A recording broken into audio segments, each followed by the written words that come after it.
Good morning friends. Julie Cross here. How are you?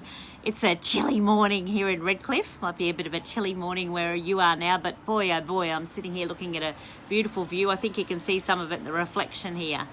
It's just lovely. So I just wanted to pop in and talk a little bit about being contentment, because I don't think that perhaps, well, this is what I noticed for me, so maybe you might have noticed the same thing, that in this time where we've had this pause and, there's been this, sometimes there's this kind of this initial fear and this feeling that you've got to pivot and do something and make something happen. And of course, sometimes financially we absolutely have to.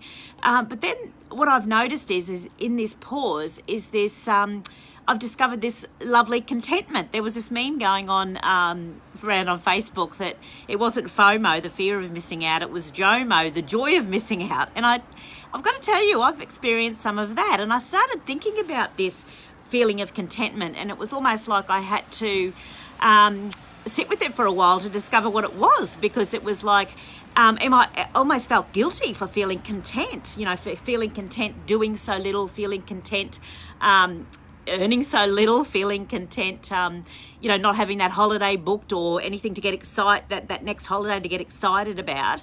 And I started thinking how wonderful it is, and I think how valuable it is for us to make friends again with feeling content and to not feel guilty about it and to not apologise for it, and that it's okay. I think that in a society where we focus on busy, what's your next goal, climb the ladder, strive for it, that we sometimes forget that there's value in just sitting where you are and allowing yourself that feeling of contentment to wash over you.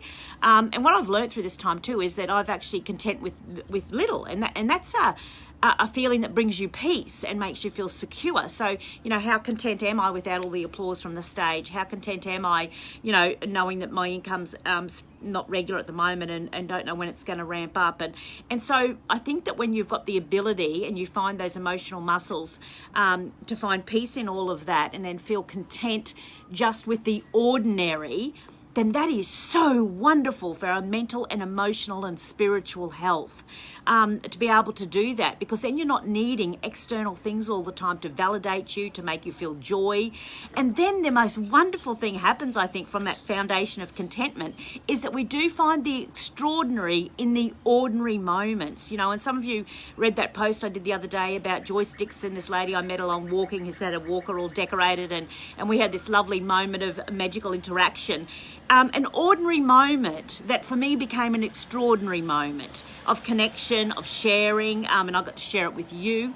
And suddenly life looks more colourful. Suddenly ordinary encounters are vibrant. Suddenly the sunrise, brings you to your knees and almost brings tears to your eyes. And suddenly you're enjoying the most ordinary moments, and they're becoming so colourful and bursts of extraordinary. And how wonderful is that? Because we can't put off having the magic and the extraordinary, waiting for that fantastic holiday, waiting for that 2 weeks a year that we go overseas and we get to Instagram that, and I think that that's one of the valuable lessons to bring from this time, is that we can find the extraordinary in the ordinary. And yes, there is still magic happening everywhere. We just forgot to see the magic and to feel the magic and to notice the magic. So it's a great time for us to get back to doing all of that. And children know how to do that. You see them delight in the simplest of things. My husband used to say to me, I've never seen anybody get so excited about clean sheets the way you do and roll around in them. Something very ordinary that brings me such a depth of joy. Finding the ordinary, the extraordinary in the ordinary is such a gift. And I think that from the foundation of contentment and allowing yourself to feel that contentment and not apologising for it. Now, contentment's not an excuse if you're just lazy or you're scared of doing something and say, no, well, I'm just content to sit. I don't mean that, and you'll know whether, contentment's a peaceful feeling. And so allow yourself that. Bask in it. Allow yourself to feel content in just the simplest of things, and life takes on a whole new colour, I think, when we do that. So I wish for you a content-filled day. I'm about to go and climb a mountain. I mean, I'm content doing that. I'm content sitting here. It's getting a bit fucking cold, I've got to tell you, but I'm about to go for a walk up a mountain with my mum, so to enjoy this beautiful morning. So I'll just show you the view before I sign off here. Look at the sun is about to come up. Look at that. Isn't it beautiful? how could I not be content? Thank you all. Have a wonderful day. I appreciate you all so very much. See ya.